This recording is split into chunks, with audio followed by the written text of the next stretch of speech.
ہماری رمضان کی راتیں کس چیز میں گزرتی ہیں؟ یہ بات بہت اچھی طرح ذہن میں رکھیں کہ یہ جو روٹین عام لوگوں نے بنائی ہوتی ہے کہ رمضان کا سارا دن سوتے اور رمضان کی راتوں کو پھر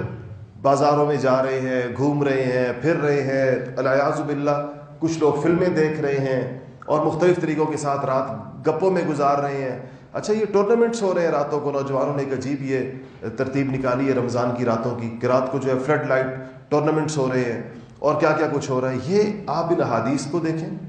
اللہ جل شانہ کی توجہات کو دیکھیں، فرشتوں کی نداؤں کو سنیں اور انسان کے لیے اللہ تعالیٰ کی طرف سے جن چیزوں کا اعلانات ہو رہے ہیں ان کو دیکھیں، اور ہم اپنے طرز عمل کو دیکھیں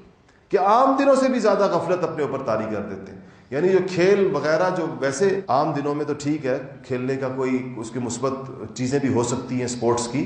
لیکن ظاہر بات ہے کہ رمضان جیسی راتوں میں، اتنی قیمتی راتوں میں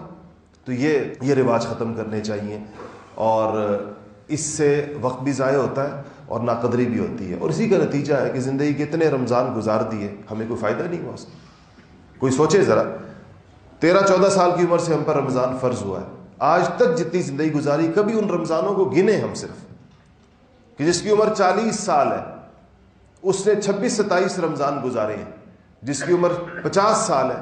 اس نے 36-37 رمضان ایسے گزارے ہیں جو ہر رمضان اس کی مغفرت کا پیغام لے کر آیا تھا، اور ہر رمضان اس کی بخشش کا پروانہ لے کر آیا تھا، اور ہر رمضان اس کو اللہ تعالیٰ کے قریب کرنے کے لیے آیا تھا، اور ہر رمضان اسے گناہ چھڑانے کے لیے آیا تھا، ہر رمضان اس کو تقوی کی دولت سے مالا مال کرنے کے لیے آیا تھا۔ کہ ہم نے حاصل کی، یہ ہم سے ویسے گزر گئی۔ اسی طرح اگر اسی غفلت کے اندر، کیا پتہ کسی کو کہ اس کی زندگی کا آخری رمضان اور یہ آخری موقع ہو جو اس کو دیا جا رہا ہے،